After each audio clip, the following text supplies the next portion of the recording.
Rio, um passeio pela história, com Milton Teixeira.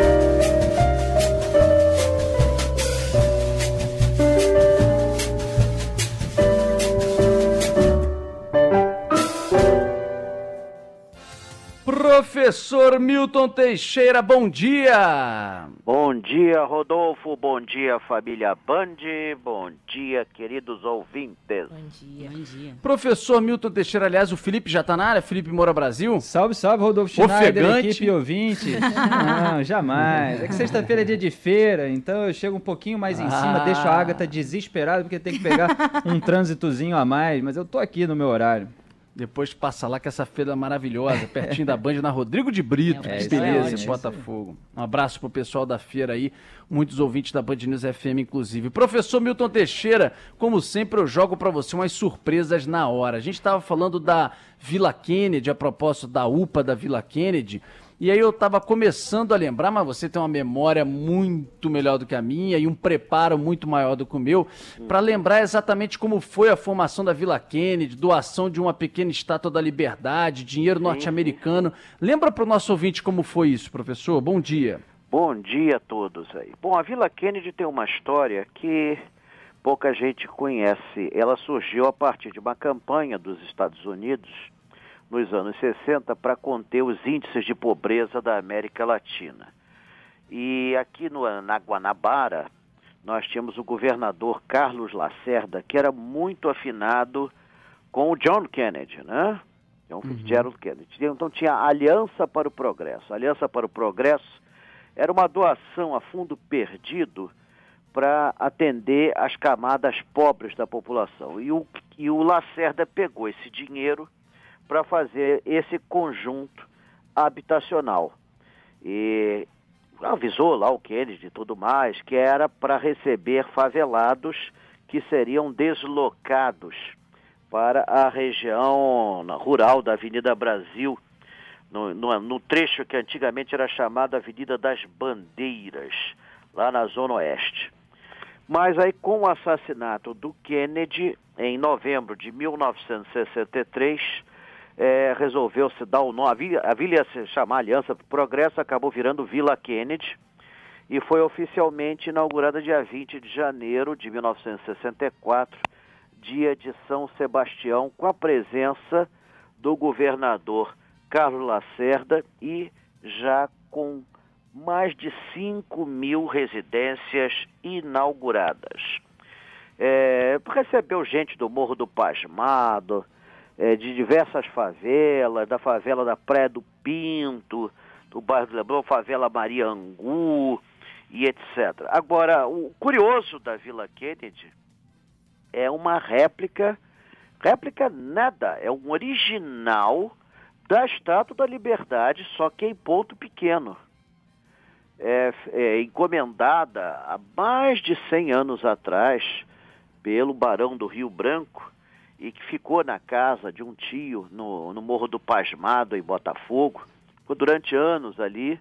Quando a casa foi abaixo, nos anos 60, para se fazer o que depois foi o Cine Veneza, o Lacerda comprou a estátua, que é do mesmo escultor que fez a Estátua da Liberdade, que está em Nova York, que é o George Bartholdi. E botou na Vila Kennedy. Está lá.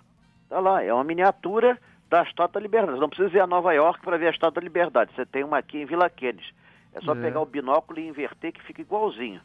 Então, tá lá a estátua, que é assim um monumento ímpar dentro assim da cidade do Rio de Janeiro. Então fizeram essa colocação muito interessante. A Vila Kennedy, ela passou por transformações. Foi oficialmente transformada em bairro no dia 14 de julho de 2017, vai fazer aniversário agora, né? Então, aniversário como bairro, E não sei mais o que você precisa que eu fale da Vila Kennedy. Não, maravilhoso, professor. Já trouxe aí a capivara inteira. Trouxe aí toda a história da Vila Kennedy. Então, o bairro da década de 60, governador Carlos Lacerda, próximo a Kennedy. Kennedy morre um pouco antes da inauguração e é homenageado. Ia ser Vila do Progresso, vira Vila Kennedy. Aliança para o Progresso, Vila Aliança. Aliança para o Progresso, você tem lá a Praça Miami, né? E claro, o Nixon depois cancelou isso tudo porque os ditadores da América Latina estavam usando o dinheiro para botar no bolso. Naquela época tinha muita roubalheira dos governos da América Latina. Né? Ainda bem que não existe mais, né? Risos. Professor, só para pegar então o gancho, saindo da Zona Oeste, subindo a serra, nossa Teresópolis, professor. Ô, feirinha de Teresópolis, ô, cidade maravilhosa. Teresópolis, sim. Fui muito lá, gosto muito daquela cidade, se bem que agora deve estar um pouquinho frio demais. Senhora, Teresópolis é a cidade mais alta aqui do nosso estado. Fica a 94 quilômetros do Rio, tem mais de 770 quilômetros quadrados e aproximadamente 184 mil habitantes. Teresópolis começou com uma fazenda, a Fazenda Independência, que pertenceu durante muito tempo a um português de ascendência inglesa, Jorge Barroso Marque, e ali passava exatamente uma das rotas para Minas Gerais. E a fazenda do Marque se especializou em receber os tropeiros. Eles tinham casas montadas para os tropeiros e ele cultivava ali, tinham plantações, as couves eram famosas e tudo mais. Dom Pedro I andou por essa fazenda, ela botou o nome de Independência por causa da independência do Brasil, tudo mais. Essa fazenda, aliás, existiu. Na minha infância eu me lembro dela, ela ficava onde é hoje o shopping, ali na pracinha onde tem a feirinha. Ela ali. Foi burramente demolida em 1973. E a Capela de Santo Antônio da fazenda hoje é a moderna Capela de Santo Antônio do Paquequer. Né? E a região, em 1855, fizeram lá uma homenagem a Imperatriz Teresa Cristina, que inclusive chegou a ser dona de terras na região, e o Santo Antônio do Paquequer acaba se chamando Teresópolis. Mas ela está aqui na história porque foi exatamente no dia 6 de julho de 1891, o primeiro ato do então governador do estado do Rio de Janeiro, Francisco Dolabella Portela, criou o município de Teresópolis, que até então só era acessável por trem. A estrada era um horror. As estradas eram muito complicadas, você tinha que entrar por Petrópolis, depois de Petrópolis você tinha que passar por uma estrada de terra horrorosa, e só o trem é que facilitava o acesso. Então, Teresópolis teve um desenvolvimento mais lento, sempre foi uma cidade serrana, tranquila, sempre foi famosa pela beleza. Em 1939 ganhou o Parque Nacional da Serra dos Órgãos, que abrange vários municípios, mas as pedras mais bonitas, né, são visíveis de Teresópolis, o escalavrado, o dedo de Deus, o dedo da Virgem Maria, o seio de Vênus, e tem o Parque Estadual dos Três Picos, onde você tem a espetacular Pedra do Elefante, que é uma pedra que parece um elefante direitinho, tal e qual.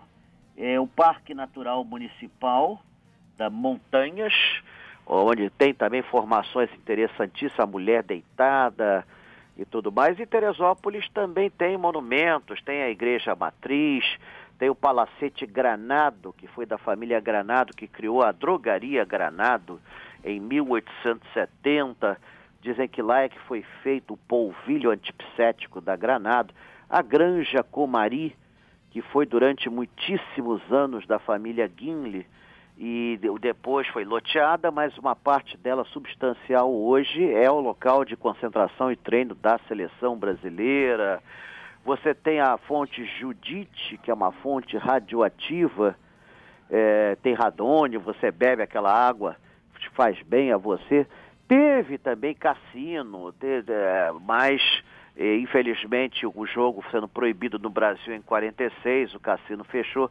Teresópolis é um grande retão, é uma cidade muito gostosa, eu gosto muito de lá. Nesse friozinho, Eu então, também. Assim, agora tá gelando lá. Agora 2 graus essa madrugada, os ouvintes falaram, viu? De manhã. Tá de lascar lá. O professor tá falando, tô lembrando da minha infância, da minha adolescência, eu fui muito para Teresópolis, gostava de tudo isso aí que você tá falando, a vista deslumbrante, evidentemente, do alto do Negro, da serra. Que é um troço impressionante, que é um artesão que esculpe na montanha as figuras, assim, que é algo fora do comum, que já teve projeção internacional. Teresópolis foi muito afetada pelas chuvas de 2011. Verdade. Foi talvez a cidade mais afetada. O teleférico foi para o espaço, foi parar um carro dentro da igreja de Santo Antônio.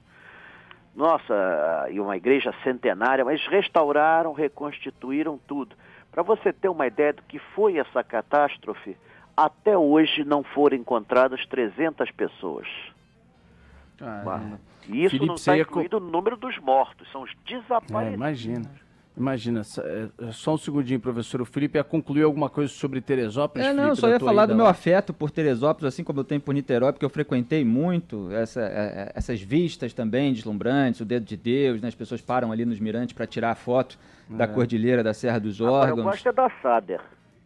O retão ali em Teresópolis, a feirinha na pracinha, os restaurantes, as pizzarias, o povo muito hospitaleiro, muito cordial, muita gente boa por lá, os clubes em Teresópolis, os carnavais, inclusive, nesses clubes, né, no próprio Clube Comari, são, assim, memórias afetivas da minha infância e da minha adolescência que seria bom que a gente pudesse reviver em algum momento, né? Então, adorei aí a descrição do professor. Está com mais de 700 barracas, ela vive crescendo. E eles agora fizeram, há poucos anos, uma miniatura de uma cidade medieval para contar a história da cerveja e da cerveja principal da cidade, que é a Teresópolis, né?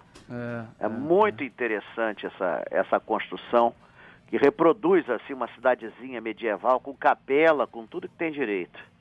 E você pode conhecer um pouco da história da cerveja e, principalmente, beber cerveja. Valeu, querido professor Milton Teixeira, um abraço, até semana que vem. E olha, o passeio foi um grande sucesso, o passeio virtual dos restaurantes, e vai ter outra grande surpresa no final desse mês. Amanhã eu estou lá na Praça 15 vendendo minhas antiguidades.